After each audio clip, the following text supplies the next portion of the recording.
Métodos de representación ilustrativa. A efectos de describir una pieza maquinaria o proyecto, lo más preciso es la representación gráfica de la misma. El criterio fundamental que se sigue en la representación de una figura es la proyección de ésta desde un punto determinado llamado centro de proyección sobre un plano llamado plano de proyección, utilizando rectas o rayos proyectantes.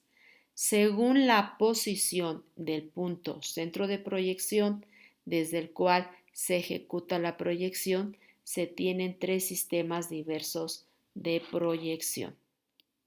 Para el tema de axonometría abordaremos dos sistemas de proyección. El primero es la proyección ortogonal, donde las rectas proyectantes son perpendiculares a los planos de proyección.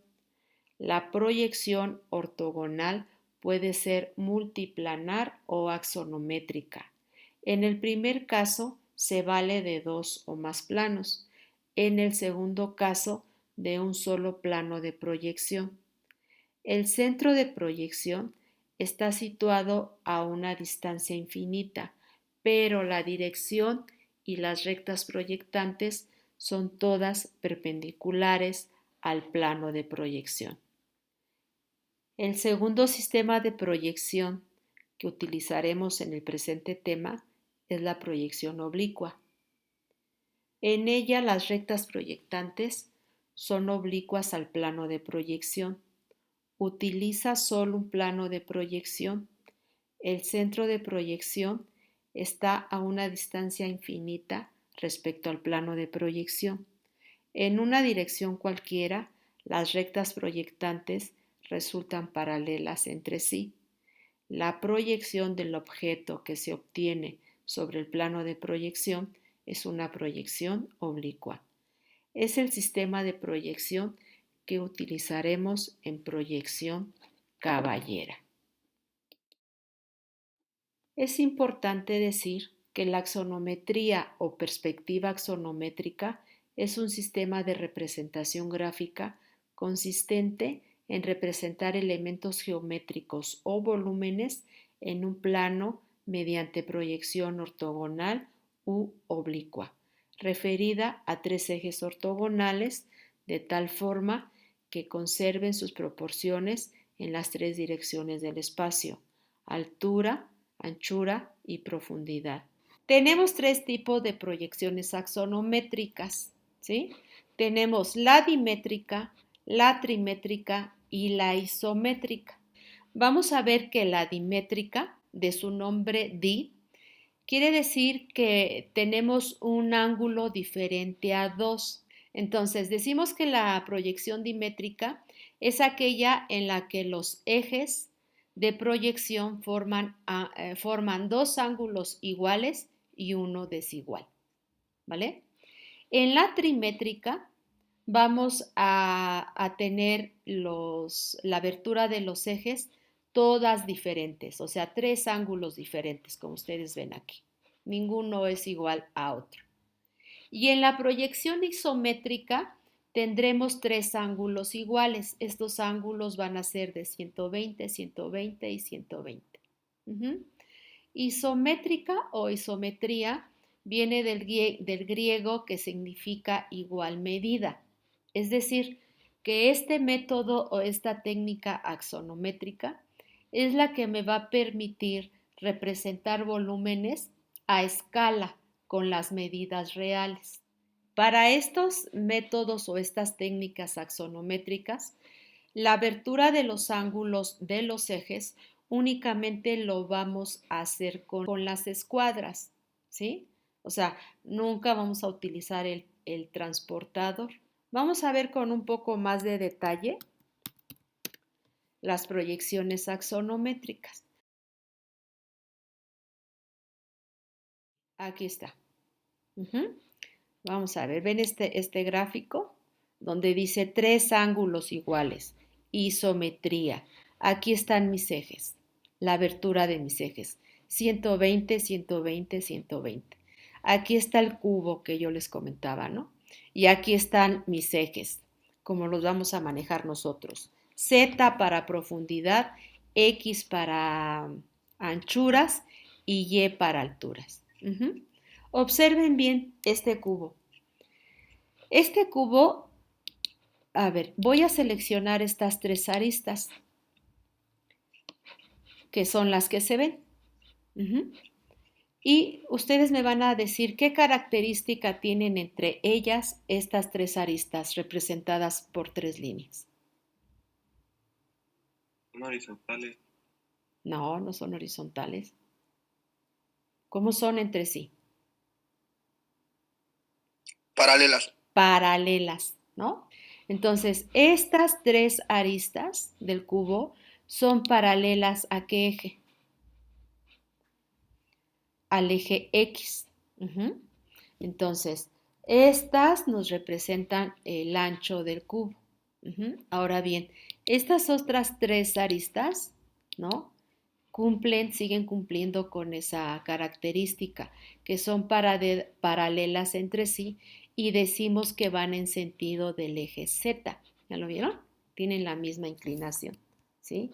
Y las otras tres aristas que tenemos que nos marcan la altura van en sentido del eje Y siguen siendo paralelas. ¿De acuerdo? ¿Cómo podríamos nosotros trazar este cubo con nuestros instrumentos y con, pues más que nada, lo que me ayuda mucho son las escuadras? Voy a manejar mis instrumentos de la siguiente manera. Sobre la regla T, voy a utilizar la escuadra. ¿Qué escuadra es esta, muchachos? ¿Cómo le llamamos a esta escuadra? 45. No. 30-60. La escuadra 30-60. La voy a colocar para usar la hipotenusa, que es la que me da la inclinación de 30 grados, ¿verdad? Y aquí también tengo 30 grados, ¿no? ¿De acuerdo? Entonces utilizo la escuadra 30-30. En esta posición la escuadra, ¿en qué sentido de eje trazaría? En las X, ¿no? En las X, ¿no? Trazaría estas tres aristas. 1, 2, 3. Y en la otra, en el otro sentido. En las Y. No, en esta posición. En la Z. En la Z, ¿no? Trazaría yo las aristas en el sentido del eje Z. ¿Qué haría para trazar estas tres aristas que van en sentido del eje Y? ¿Cómo utilizaría la escuadra? ¿Cómo la posiciono? Sería la de 90 grados, ¿no? Así nada más la giro, ¿no? Apoyo el cateto más corto de la escuadra, ¿no? Para trazar estas dos. Pero estoy mostrando cómo vamos a trazar en isometría un volumen y qué instrumentos estoy utilizando. A ver, vamos a pasar a dimétrica, ¿sí? En dimétrica, si yo utilizo las escuadras, tengo dos opciones de trazar métodos en dimétrica. La primera es utilizando la escuadra de 60 para trazar mis aristas en sentido X a 60 grados y utilizando la misma escuadra en 60 trazo las aristas en sentido Z con la misma escuadra. Si se fijan, están espejeadas. Utilizando las escuadras como acabo yo de indicarlas, voy a obtener la abertura de mis ejes, 150, 150 y 60. ¿Cuánto tienen que sumarme estos tres ángulos? 160. 360, ¿verdad? Todo, siempre. También en isometría me suman 360, ¿vale? Entonces cambié la inclinación de mis ejes, ¿no? Porque estoy utilizando otra escuadra. De manera que el mismo cubo que vimos anteriormente en isometría, ahora en dimétrica lo vemos así. Y si yo utilizo la escuadra de 45, igual, ¿no? Para X, para Z, obtengo este cubo en esta manera. ¿Sí me explico? ¿Sí? Sí, otra. Nada más que con la escuadra de 45 obtengo 135, 135 y 90. Entonces, esta es la dimétrica. Apunten cómo van a utilizar sus escuadras, ¿no? 45, 45, 60, 60 y en isometría 30, 30. ¿Vale?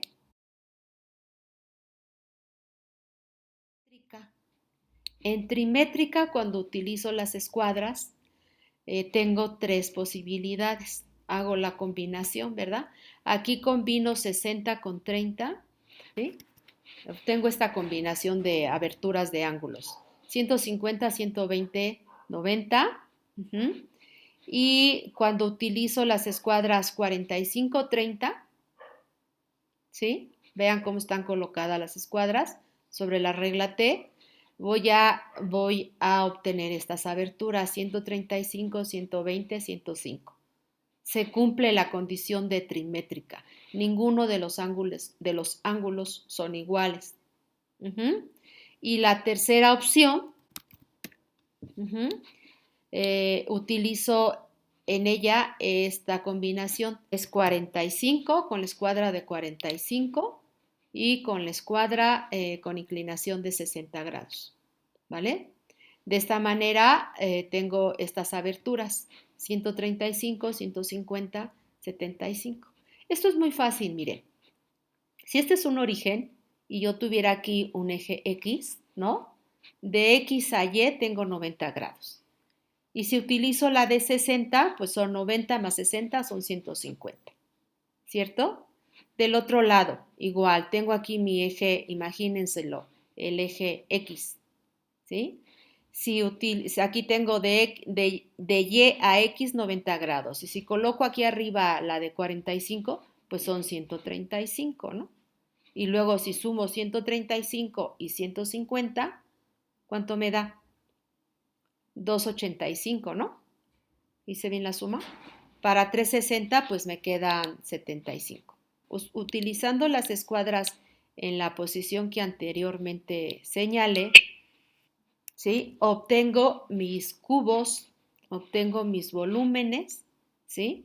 En tres diferentes métodos de trimétrica.